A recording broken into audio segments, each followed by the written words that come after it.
Next हमारा है relations between kinetic energy in lab और आपका सेंटर ऑफ मास सिस्टम। ठीक है, तो उसमें हम क्या करेंगे, हम मान लेते हैं कि यहाँ पे जो कोलिजन्स होगा बिटवीन पार्टिकल्स उसको हम इलास्टिक कोलिजन्स मान लेते हैं। ठीक है, तो पार्टिकल का मास क्या आपका क्या है, दो पार्टिकल्स हैं, उनका मासेस m1 और m2 है। ठीक है, आपका u1 इनिशियल वेलोसिटी है मास m1 का, और पार्टिकल जो आपका मास m2 है वो आपका क्या है, रेस्ट पे है लैब सिस्टम में।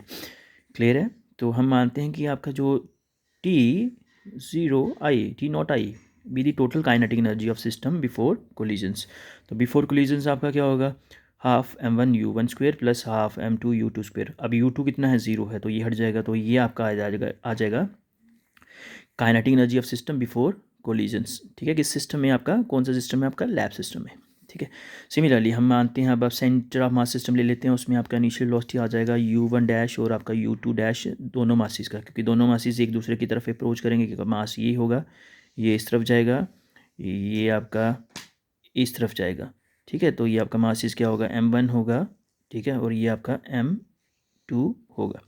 ठीक है, तो इसका इनिशियल वेलोसिटी आपका u1 डैश होगा और ये आपका u2 डैश होगा, ये आपका सेंटर मास सिस्टम है। ठीक है, तो उसमें क्या होगा, total kinetic energy before collisions वो क्या होगा, आपका half m1 u1 dash square plus half m2 u2 dash का स्क्वेयर। अब दोनों जो आपके लैब सिस्टम और आपके जो आपका सेंटर मास सिस्टम है वो आपका क्या है, इनर्शियल फ्रेम ऑफ रेफरेंस है, तो उस पर आप ग्लैलियन ट्रांसफॉर्मेशंस लगा सकते हैं। तो ग्लैलियन ट्रांसफॉर्मेशंस आपकी बोलती है कि आपका u1 डैश किसकी इक्वल होगा, u1 minus b, u2 dash किसकी इक्वल होगा, u2 माइनस बी।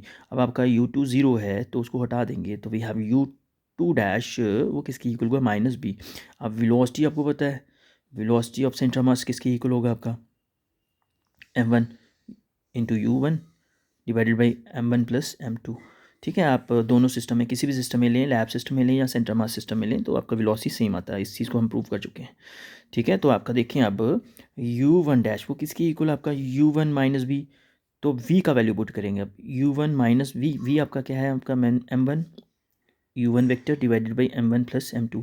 अब ये आपका उसको सॉल्व करेंगे तो आपका m1 प्लस m2 इस तरफ जाएगा, तो m1 plus m2 into u1 minus m1 u1 divided by m1 plus m2। Now इसको आप ओपन अप करेंगे तो आपका क्या होगा, m1 u1 plus m2 u1 minus m1 u1। तो जो आपका m1 u1 और माइनस m1 u1 वो कैंसिल आउट हो जाएगा। तो नेक्स्ट हमारी टर्म आएगी, आपकी ये टर्म आएगी m1 u1 plus m2 u1 minus m1 u1 divided by m1 plus m2। तो आपका देखें माइनस m1 u1 और आपका ये वाला टर्म ये कैंसिल हो जाएगा, तो we have m2 u1 divided by m1 plus m2। ये सिमिलरली अब देखें आपका u2 डैश वो किसकी इक्वल है, आपका माइनस v है ना। u2 तो आपने करा हुआ ना, u2 आपका किसकी इक्वल है, माइनस v की इक्वल है। देखें आपका u2 डैश किसकी इक्वल है, आपका माइनस v के, और v का वैल्यू पता है आपको, तो v का वैल्यू जो भी होगा आपको सेंटर मास का जो वेलोसिटी है उसको आपने नेगेटिव साइन लेना है, minus m1 u1 divided by m1 plus m2। अब हम क्या करेंगे, आपके पास u1 डैश का वैल्यू भी आ गया और u2 डैश का वैल्यू भी आ गया, तो हम पुट कर देंगे।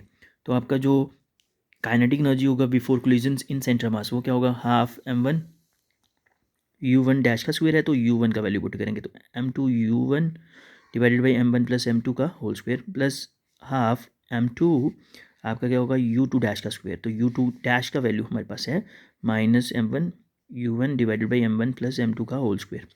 नाउ अब इसको आप ओपन अप कर सकते हैं, तो आप जब इसको ओपन अप करेंगे तो m2 का स्क्वायर u1 का स्क्वायर नीचे m1 प्लस m2 का होल स्क्वायर, बाकी ये वाली टर्म सेम रहेगी आपकी। सिमिलरली हाफ m2 जब इसका स्क्वायर करेंगे तो m1 square u1 square divided by m1 plus m2 का होल स्क्वायर। ना कॉमन देखें m1 m2 u1 यहाँ है, m2 भी है, m1 भी है, u1 भी है, कॉमन ले सकते हैं। तो half m1 m2 u1 square इसको हमने कॉमन ले लिया, तो जब आपका m1 m2 और u1 का स्क्वायर ये कॉमन आया तो यहाँ से सिर्फ बचेगा आपके पास m2, और यहाँ पे भी हमने m1 m2 u1 का स्क्वायर ये बाहर, तो यहाँ से बचेगा सिर्फ m1, बाकी टर्म आपकी सेम है।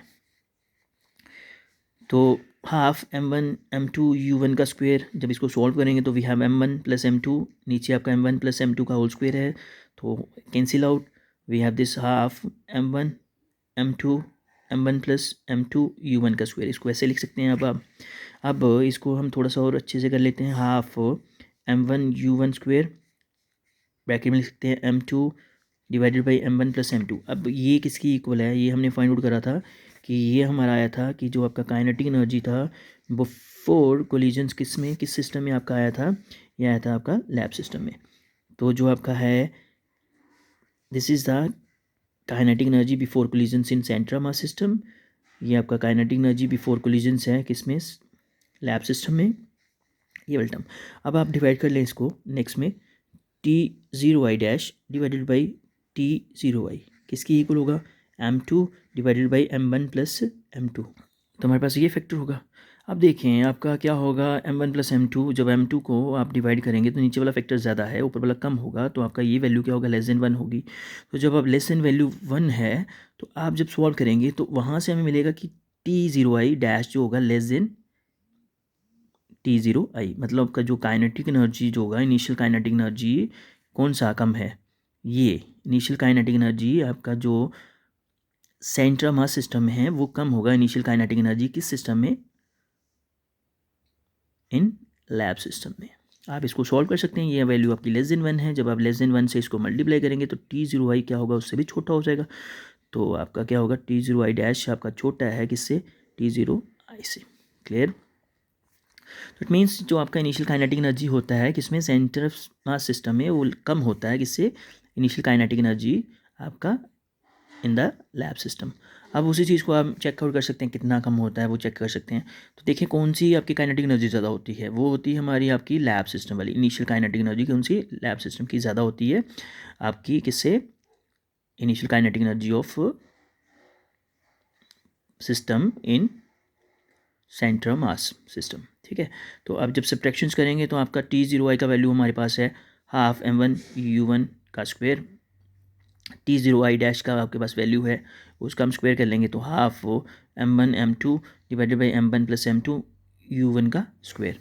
अब जब इसको सॉल्व करेंगे तो हमारे पास ये आएगा, क्या कॉमन निकलेगी चीज़ें आपकी, कॉमन निकल जाएगा आपका हाफ m1 u1 स्क्वायर, यहाँ पे भी है हाफ m1 u1 का स्क्वायर, यहाँ पे भी है कॉमन आउट, तो यहाँ पे आपका बचेगा 1, यहाँ से हमारा फैक्टर आया सिर्फ क्योंकि हाफ m1 u1 स्क्वायर आपका बाहर है, तो यहाँ पे बचेगा m2, नीचे आपका आएगा m1 प्लस m2।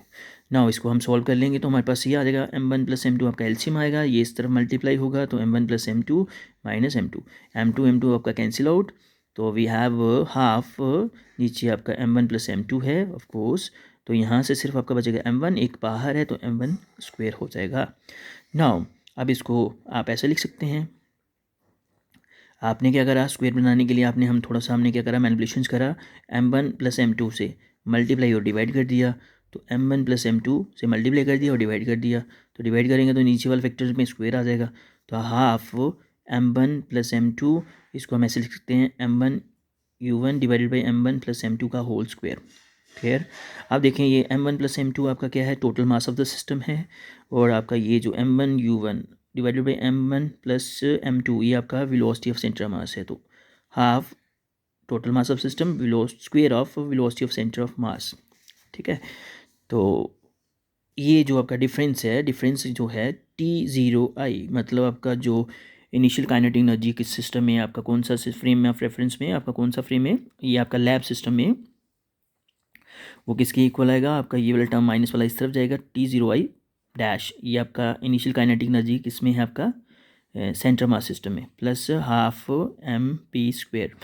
तो आपका ये यहाँ से कंक्लूजन मिलता है कि जो आपका initial kinetic energy in lab system वो किसकी इक्वल है, sum of initial kinetic energy in centre mass system plus kinetic energy of centre mass itself. So kinetic energy in center mass system is always less than kinetic energy in lab system.